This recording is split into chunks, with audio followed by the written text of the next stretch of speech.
The snow was not white anymore. In the frozen Tongue River Valley of January 1878, the battlefield had become a canvas of red and gray, where 30 warriors lay still beneath a sky, the color of old iron, and the wind itself seemed to hold its breath over the dead. Among them, one body breathed. A young Apache woman, her buckskin torn and dark with her own blood, her black hair fanned across the ice like spilled ink, her hand still clutching a small, empty parfleche bag. The Lakota war party circled her, knives half drawn, their faces twisted with the raw grief of a raid gone wrong, and their lead scout raised his lance to finish what the battle had started. That was when their chief, 24-year-old Takoda Red Sky, dismounted, knelt in the blood-stained snow that soaked through to his knees, and did something that would fracture his tribe forever. His palm hovered over her wound without touching, feeling the heat of her life fading, and his voice cut through the wind, rough and absolute. "This one is mine. Her life, her debt, her punishment are my burden now." The warriors stepped back as if struck, because a claim in Lakota winter law meant absolute responsibility, and to claim an enemy Apache woman, especially a beautiful one, when his own father had died by Apache arrows only 2 moons before, was not mercy, it was madness, or something far more dangerous. No one moved until Takoda lifted her, and the entire valley seemed to exhale, because everyone knew that what he carried out of that blood was not just a woman, but a question that would haunt the whole winter camp. The morning had started with smoke signals, not from the Lakota camp, but from a crow hunting party that had seen Apache movement near the Tongue. Takoda Red Sky had led 12 riders to intercept, expecting seasoned warriors, and what he found instead was chaos in the narrow valley, where a small Apache family band had been caught between Lakota and Crow, and everyone had bled, regardless of who struck first. Kiona Whitefeather had not been meant to be there at all. 19 winters old, daughter of a lesser Apache headman, she had volunteered to carry dried meat to her cousin's camp, because her 7-year-old brother, little JC, had begged to see the frozen waterfalls, and now her entire world had narrowed to pain in her side, and the sound of her own heartbeat in her ears, like a drum gone mad. Her eyes fluttered open as Takoda's shadow fell over her, and what she saw was not a monster from childhood stories, but a young chief with snow in his braids, his buffalo coat steaming in the cold, his face a battlefield of grief and fury, and something else she could not name. Her fingers scraped weakly at the snow, trying to reach the parfleche bag that held nothing but a carved wooden horse for her brother. "Not here. Please. Not him. He is still in the trees." The words were Apache, barely a whisper, and though he did not understand the language, he understood the terror that made her body arch, despite the knife wound in her ribs, because terror has no tribe. He saw the empty bag and the fresh, tiny footprints leading away, and his gut told him she had hidden someone. Takoda did not answer with words. He unwrapped his own heavy winter buffalo robe, the one his mother had beaded for him when he became chief, and with a gentleness that made his own warriors mutter in disbelief, he rolled her into it, lifting her as if she weighed nothing more than a child. Her blood stained the white fur instantly, and her head fell against his chest, her breath shallow and hot against his neck, and in that moment he sealed both their fates. He swung onto his horse with her cradled in front of him, her dark hair whipping against his jaw, and he commanded his men to search the tree line, his voice low and iron, because his eyes, trained since boyhood to read snow, had already seen the tiny, half-covered moccasin prints leading away from the battle toward a hollow cottonwood that could shelter a small body through a night. The Lakota winter camp of 200 lodges, huddled in the bend of the river, smoke rising straight up in the frozen air, children peeking from lodge flaps as the war party returned, not with scalps or captured ponies, but with an unconscious Apache girl, wrapped in their chief's sacred robe. The elders gathered instantly, their faces carved from the same winter that had killed many before. And Elder Mato's staff struck the hard snow, his eyes blazing. "You bring a serpent into our warm lodge, Takoda. Her people killed your father. Her blood should feed this snow, not stain your robe." The circle tightened, and the women pulled their children closer, because a 20-year peace had taught them that Apache presence meant death, and because they feared this young chief was trying to rewrite old laws he did not yet understand. Takoda laid Kiona down inside his own lodge, not the prisoner lodge where captives were tied to posts, and he knelt beside the central fire, his hands still bloody, water steaming as he washed them. "I claimed her under the old law of burdens. If she is a spy, I die for it. If she lives, her actions are mine to answer for." He looked up, his young face suddenly older than his years, the weight of a chieftainship he never wanted after his father, Chief Black Elk Red Sky, fell to an Apache lance last autumn, pressing on his shoulders. He had watched his father lead with vengeance, raid after raid, until vengeance took him, and Takoda had sworn on his father's burial scaffold that he would try mercy once, even if it cost him everything, even if his own council called him weak for it. Kiona woke to the smell of sage smoke and the low thrum of a drum she did not know, and her first instinct was to fight, her hands clawing at the furs, her body screaming as the stitched wound in her side pulled. She saw him across the fire, that young chief, his back straight, his eyes never leaving the flames, and her voice broke through cracked lips, edged with defiance and panic. "If you will kill me, do it now. Do not make me watch while my brother freezes." Her Apache words were sharp, but her eyes darted constantly to the lodge flap, to the northern woods, to anywhere her brother might be freezing alone, and Takoda understood without translation that she was counting seconds for someone else, that her life was not her own concern at all. He moved then, not toward her, but to a wooden bowl, bringing warm bone broth, kneeling close enough that she could see the beadwork on his shirt, the small scar on his chin, the exhaustion in his eyes that mirrored her own. He held the bowl out, his movement slow, deliberate, offering not commanding. "I did not pull you from death to give you a slower one. Drink. You are guest in my lodge, not prisoner." The word guest in Lakota, Waya Otapi, was a sacred law, and the old women gasping outside the lodge heard it, and whispered that their chief had lost his mind, for a guest could not be harmed, could not be enslaved, must be fed and protected as family, even if that guest was born Apache. The council fire that night was a storm of its own. The flames leapt higher than a man, throwing shadows of angry faces onto the snow walls, and the tribal council demanded Kiona be handed over for execution before sunrise, to prove Lakota strength to allied bands who were watching this young chief's first winter.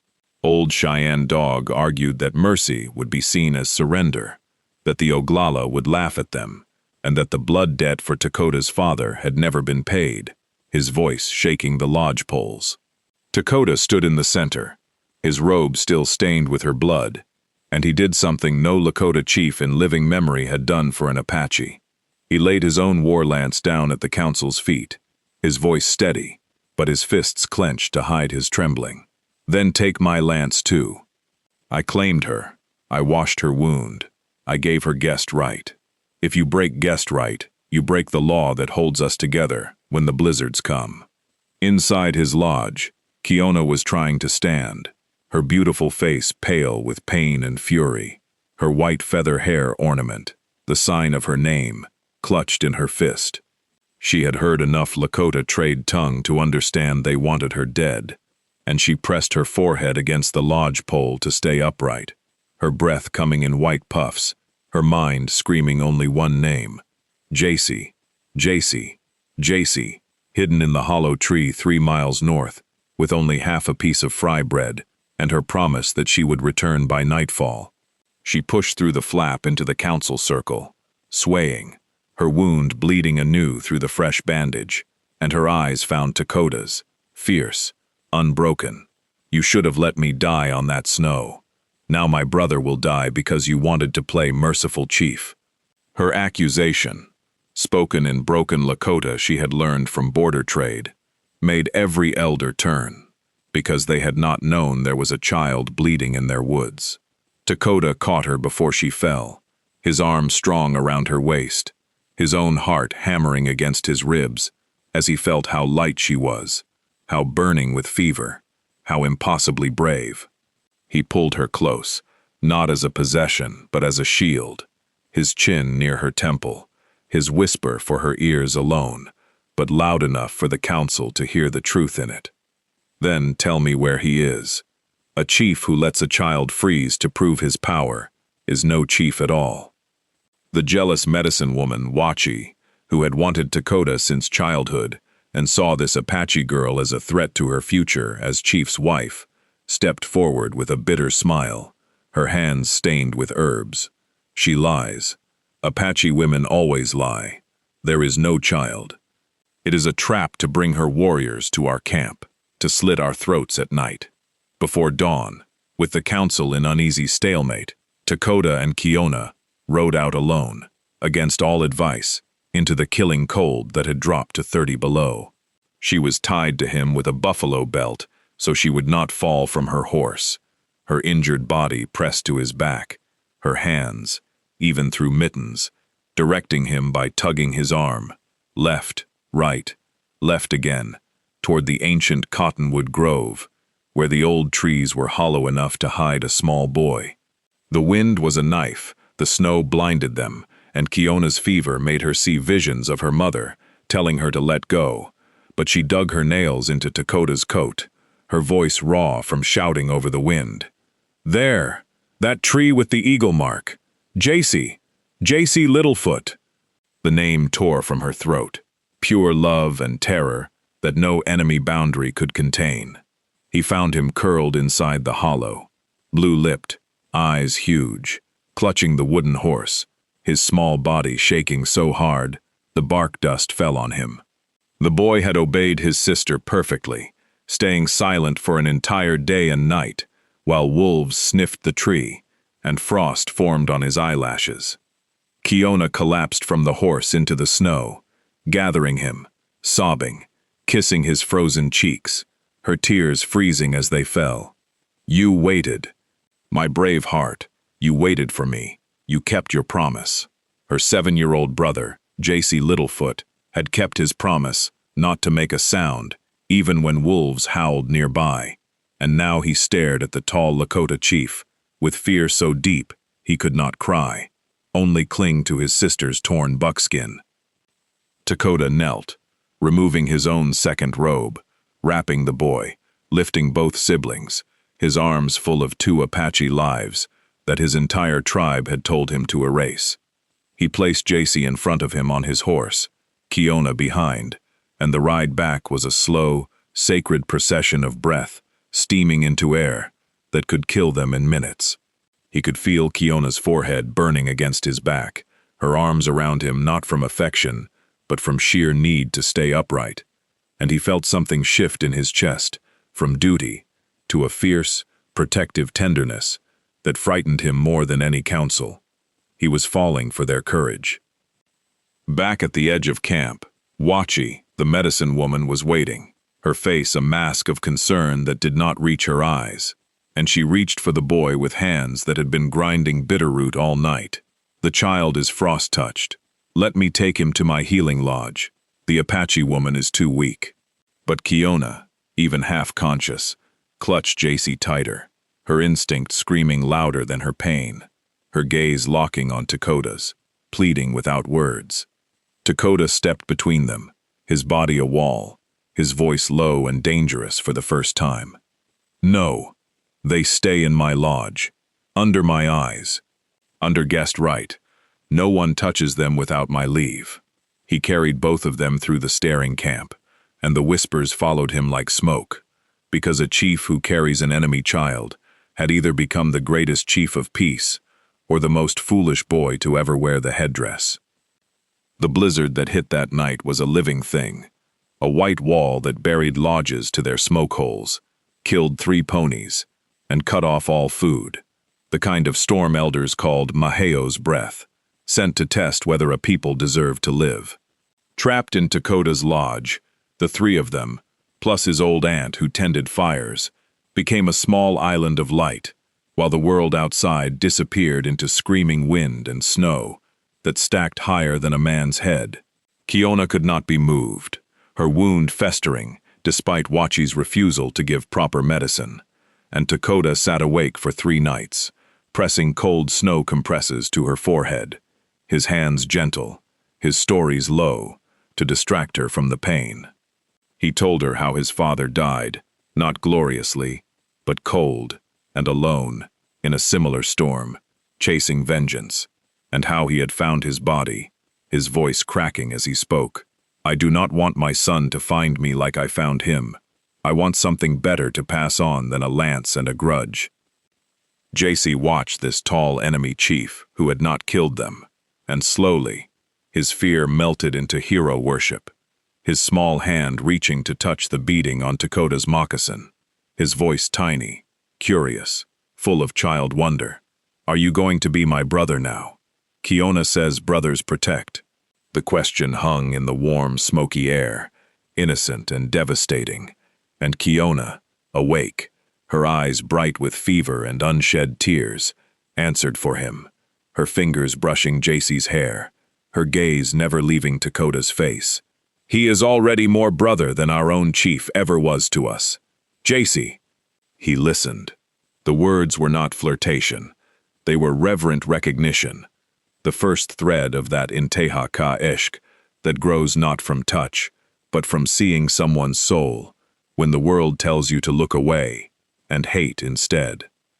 In the endless white night, with the wind howling like spirits, Kiona sang an Apache lullaby to JC, her voice weak but pure, about white feathers falling on mountain peaks, and after a long silence, Takoda answered with a Lakota winter song his mother sang, about red skies promising morning, even after the longest night. The songs twined together, 2 peoples, 2 griefs, 1 lodge, and for the first time, Kiona did not see a Lakota chief. She saw a young man carrying a weight too heavy for his shoulders, and her suspicion began to dissolve into something that felt like respect, edging toward awe. She leaned her head back against the lodge pole, her eyes closing, her whisper barely audible over the storm. If we live through this night, I will tell your council where the Crow War Party truly camps. I will be your eyes in the north, because you were our blanket in the cold. When the blizzard broke, leaving a world of blinding white silence, Wachi made her move. She brought a steaming bowl of what she claimed was healing soup, made from prairie turnip and fat, specifically for Kiona, her smile wide, her eyes darting to Takoda's aunt, to see if the old woman would challenge her. She set the bowl down with exaggerated care, her voice sweet as spoiled honey, for the guest, to make her strong, so the chief is not blamed if she dies in his lodge. Kiona, raised by a mother who was a healer, smelled it before it touched her lips, the faint, sweet bitter tang of water hemlock root beneath the fat, enough to kill a wounded woman and look like fever took her. Her hand froze, her eyes met Wachi's, and in that silent battle, Kiona did not scream or accuse. She set the bowl down, her fingers steady despite her weakness, her voice calm, but carrying. I cannot take food that is not shared. In Apache way, the healer tastes first, to show it is safe and true. Wachi's face twisted. She knocked the bowl away, spilling it into the fire where it hissed and gave off black smoke, and she spat, her jealousy finally breaking through her medicine mask. You are witch, Apache witch. You seduced our chief with your pretty face, to make him weak, to make him forget his father. She lunged, not with a knife, but with words meant to wound deeper, grabbing Kiona's white feather hair ornament, the last piece of home Kiona owned, and throwing it into the flames. Takoda entered at that moment, saw the ornament burning, saw Kiona's face crumple, not from pain, but from the loss of her name, her identity, and something ancient and protective roared in his chest, louder than any counsel. He did not strike Waki, a woman, but he pulled the burning feather from the fire with his bare hand, his palm searing, his eyes never leaving Waki's, his declaration quiet and final. You have broken guest, right in my lodge. You will never enter here again, not as healer, not as anything. That night, Takoda's aunt helped Kiona make a new feather ornament, not white, but red-tipped, from one of Takoda's own sacred eagle feathers that his father had given him before dying, and as his aunt tied it into Kiona's hair, her old hands trembling with meaning, she whispered, "A chief who burns his own flesh to save a woman's honor has already chosen his future wife, even if he does not know it yet." Kiona touched the feather, tears finally falling freely, her other hand finding Takoda's burned one, wrapping it gently in cool cloth, her forehead touching his, her breath mingling with his in the smoky light. Why? Why risk everything for an enemy who can give you nothing but trouble for your tribe? Her question held a universe of confusion and dawning love, pure, soul-level ishq, that had no name yet, only heat. He turned his hand to cradle hers, his burnt skin against her soft cheek, his answer simple and shattering. "Because when I saw you bleeding in the snow, clutching that empty bag, I did not see Apache or enemy. I saw someone protecting someone else, just like me, and I knew I could not leave you." The thaw brought not peace, but her own people. Kiona's older brother, Chief Dasan Whitefeather, a fierce Apache warrior, who had thought his sister and little brother dead for 3 moons, tracked the Lakota horse prints to the winter camp, arriving with 6 warriors, his face painted for war, his lance aimed at Takoda's chest over the river ice that still held winter's grip. He had heard from Crow scouts that his sister was kept as a captive wife, shamed, forced to bead for a Lakota, and his honor demanded blood to wash that lie away. Kiona ran between them, her wound still tender but healing, her red-tipped feather bright against her black hair, her arms spread wide, standing in the space where any arrow would have to pass through her first. "No, he did not take me, brother. He saved us. He gave us guest, right when your own raiding left us to die alone in the valley." Dasan stared at his sister, at the boy clinging to the Lakota chief's leg, as if the Lakota were his own kin, at the burn on Takoda's hand that had not yet healed, at the small double lodge behind them, where 2 trails, one marked with Lakota beads and one with Apache weaving, led to the same door, and his war paint could not hide his shock or his sudden shame. Takoda did not raise his weapon. He knelt, placed his war lance, his father's lance that had killed many Apache, on the ice, and pushed it toward Dasan, his head bowed, a chief offering his life to another chief. "Your sister kept my camp from starving. She told me where the Crow were. She taught my aunt her fever medicine. JC taught my children how to carve horses. If claiming her as my burden was wrong, take my life, but let them live free and choose their own path." The Lakota warriors on the bank held their breath, because their chief was kneeling to an Apache, something unthinkable a moon ago, something that rewrote war itself. JC Littlefoot broke the impasse. He ran forward, his small legs churning in snow, and hugged Dasan's leg, then ran back and hugged Takoda's leg, connecting them with his own small body, his child's logic pure and perfect, unburdened by history. He is brother now. We have 2 brothers, one for each trail. The innocence shattered both chiefs. Dasan lowered his lance, his eyes filling with tears he would not let fall in front of warriors, his voice gruff, his hand touching Kiona's new red-tipped feather with reverence. "You wear an eagle feather of a Lakota chief. You who swore you would never marry outside the band, who said you wanted only mountains." And Kiona, standing tall despite the pain, her eyes finding Takoda's across the ice, her answer was not shame, but pride, burning bright. "I wear no man's claim. I wear the mark of someone who saw me as equal when I was bleeding in the snow, and who let me keep my name and add to it.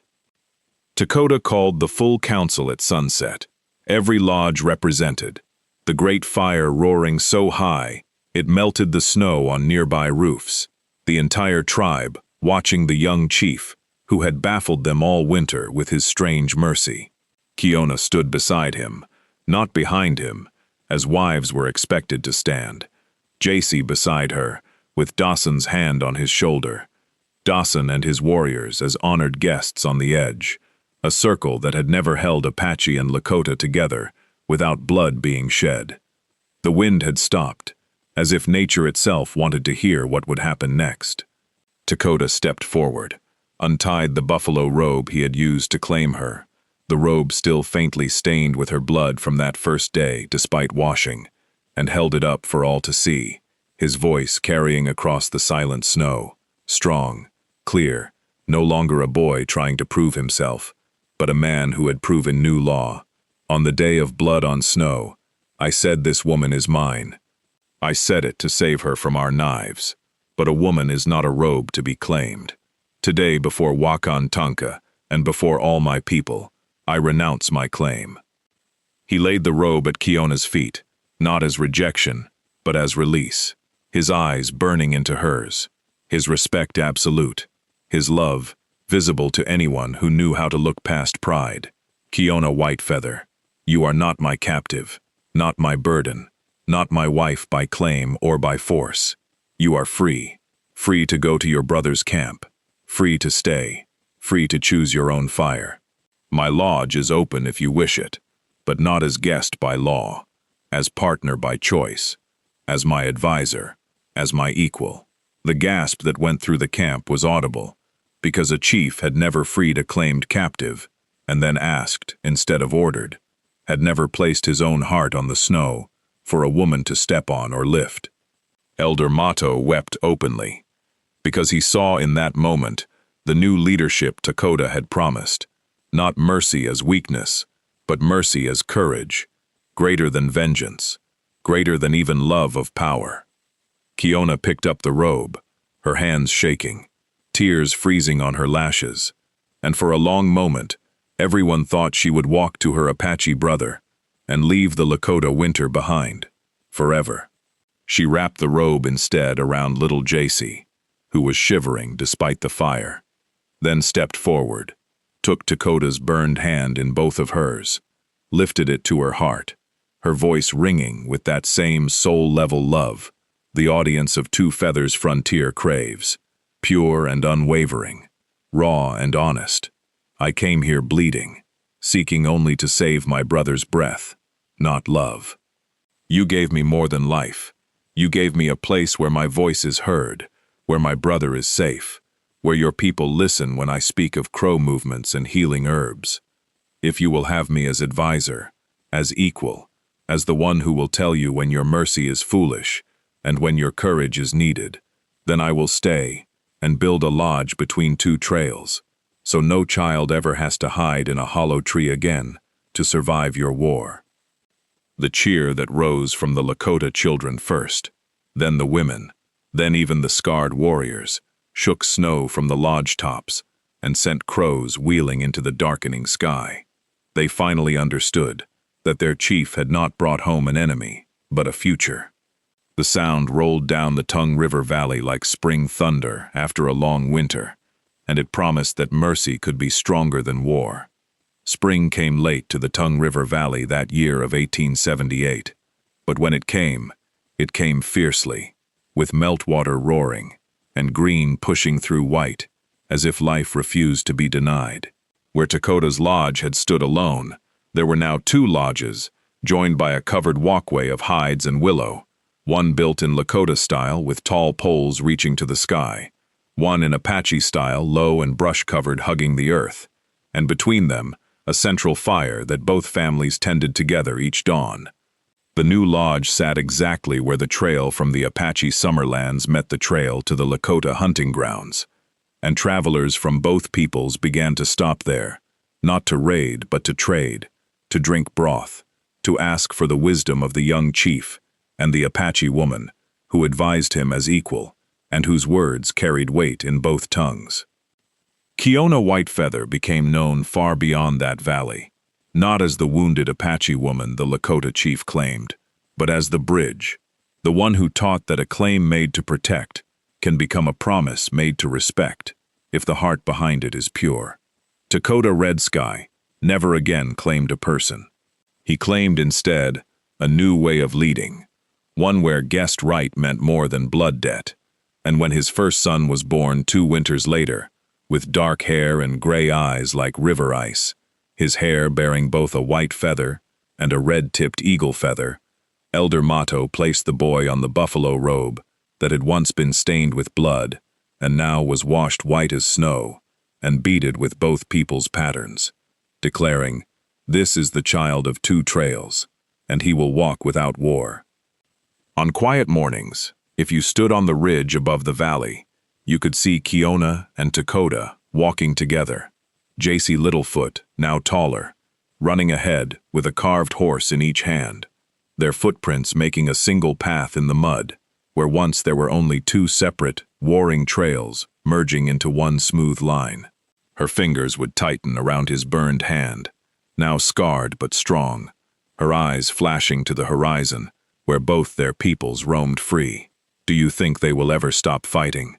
Do you think they will ever learn what we learned in the blizzard? The question held no fear now, only hope. She allowed herself to feel for the first time since childhood, and he would pull her close, his forehead to hers, his answer written not just in words but in every day they had built together, in every meal shared. They will fight less, if we show them how to love more. Stay with me, advise me, be my equal, be my heart's other half. My heart claimed you that day in the snow, not as burden, but as destiny I did not yet understand.